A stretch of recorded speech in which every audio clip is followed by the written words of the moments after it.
The Odyssey, Books 15 and 16.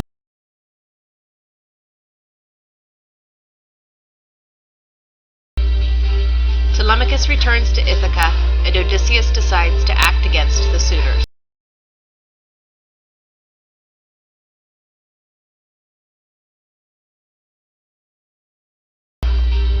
Athena goes to get Telemachus from King Menelaus in Sparta. She tells Telemachus that the men are lying in wait for him, so that when he returns, they might kill him. She says that the gods will not allow this to happen, but he should still be cautious. She also directs Telemachus to go straight to the swineherd's house when he arrives, because he has been a faithful and loyal servant to their family. Telemachus wakes Pydastrysus so that they might leave at Sparta at once and return to their respective homes. The boys inform Menelaus that they intend to leave. Menelaus asks them to stay longer, but concedes to their wishes, and he offers them their parting gifts and treasures and allows them to set off for their homes. As the two boys are preparing to leave, Menelaus and Helen give them their gifts, breakfasts, and wine. Menelaus asks the gods to protect them on their journey and thanks them for visiting his kingdom. As they depart, Telemachus says to Menelaus, "I wish I were so sure of finding Odysseus in Ithaca to hear about it, his time in Sparta. When I get there, as I am sure you have treated me handsomely in every way and given me treasure to take home with me." Once Telemachus finishes his acknowledgment to Menelaus, an eagle, carrying in his claws a huge white goose, flew over them to the right. This was seen as a good omen. Helen says that this is a sign that Odysseus will come home from his wanderings and journeys, and he will seek vengeance upon his house. Or perhaps, she says, he is already home.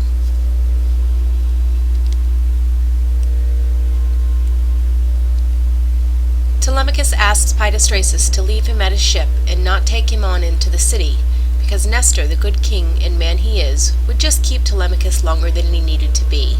So Pydastrysus obliges, and he leaves Telemachus at his ships, ready to depart for home. As Telemachus is loading his ship, he is approached by a prophet, the son of Polyphetes, and asked to go on the ship with them, sailing to wherever they were headed. Telemachus obliged, and they all set sail for Ithaca.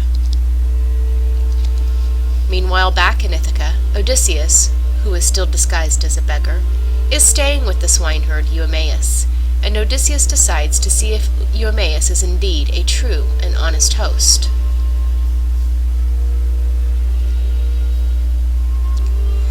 Eumaeus shares the story of his upbringing with the beggar, and they stay up all night telling grand tales of adventure. In the morning, Telemachus makes it back to Ithaca. He and the prophet, Theoclymenus, were standing on the shore discussing where they should venture to first, when a bird flew over the right of them. Theoclymenus said to Telemachus, "None is more royal than yours of all families in Ithaca, and you shall be strong forever."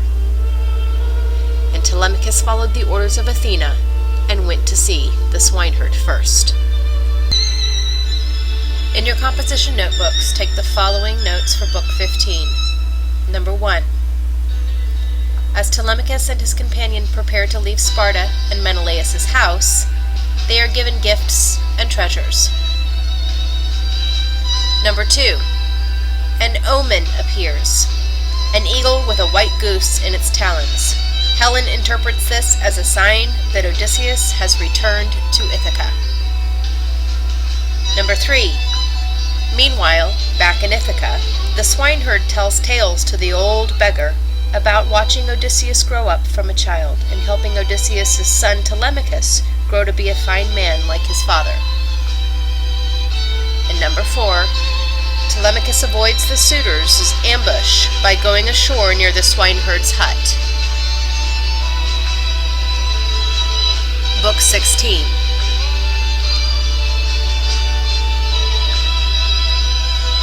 While Odysseus, still disguised as a beggar, and Eumaeus are making breakfast, they notice that the dogs have gone to greet a man approaching the house.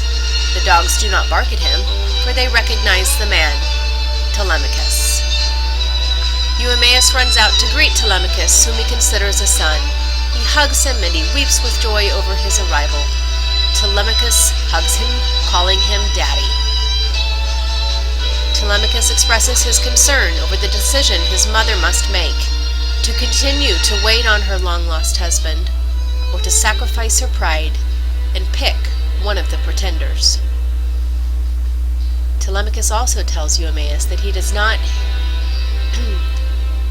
need him to feel burdened by the stranger that is staying in his house, so he offers him clothes, a sword, and food, playing the role of comforting host.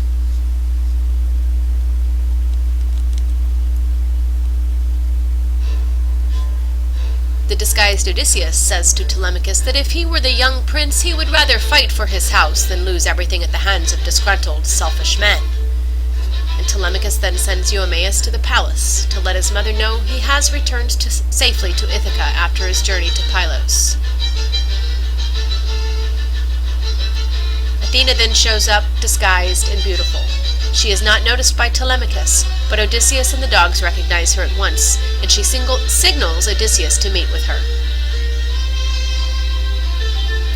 During their encounter, Athena transforms Odysseus back into the handsome man he used to be. She is also very generous, and she makes him look younger than he should look for his age and his journeys. Odysseus then goes back into the house to reveal his true identity to his long-lost son, Telemachus. At first, Telemachus does not believe that his father could possibly have returned after all these years, but Odysseus is able to convince him that he is real. After the reunited father and son have expressed their love for one another, Odysseus asks his son to outline each man or enemy who has taken over their home so that the two of them might fight them. Telemachus wants to support his father, but he is also worried about how two men could possibly take on nearly 20. Telemachus suggests that they ask Zeus and Athena for help in their fight against the suitors. Odysseus says that Telemachus should return to his house and act normally. Then, once Odysseus has entered the house under disguise, he will wait until the time is right for him to reveal himself, and for he and Telemachus to fight the men. He also instructs Telemachus to not tell anyone he has returned, including his mother.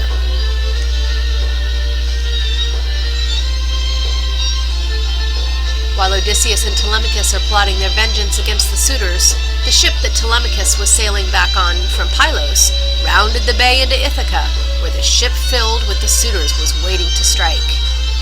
A crew member and Eumaeus both reached Penelope to tell her of Telemachus's return. Eumaeus was able to tell her the warning about the suitors from Telemachus as well.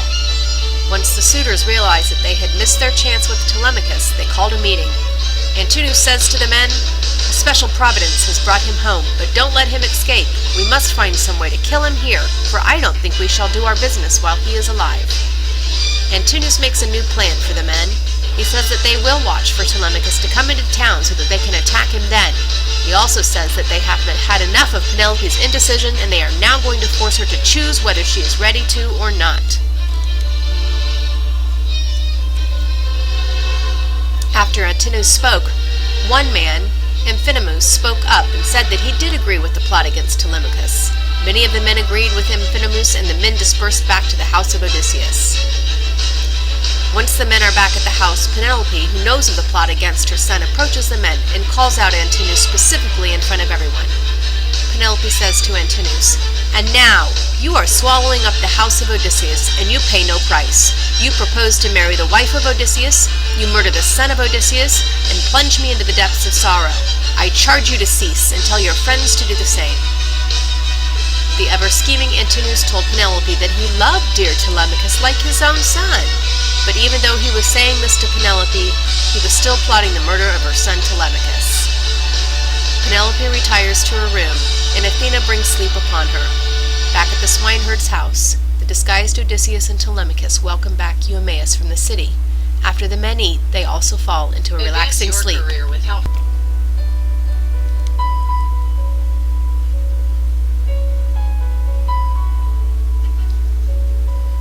In your composition notebooks, take the following notes for Book 16. Odysseus the beggar sends the swineherd Eumaeus into town to alert Penelope that her son is safe. Number 2. Athena pulls Odysseus aside and transforms him into a younger, stronger Odysseus, and he is reunited with his son. Number 3. Father and son plot revenge. Telemachus is worried they are both outnumbered, but Odysseus is not concerned. Number 4. Odysseus tells Telemachus to act normally when they arrive home. Odysseus will come along disguised as a beggar, and they will know when the time to strike. Telemachus is not to reveal that Odysseus is home, not even to Penelope. Number 5. The suitors are angry, their plot has failed, and vow to kill Telemachus the next chance they get. Penelope hears of this and speaks angry words, at which the suitors placate and mock her, and tell her time is up. Number 6. The swineherd returns to the hut, and the 3 men eat and sleep.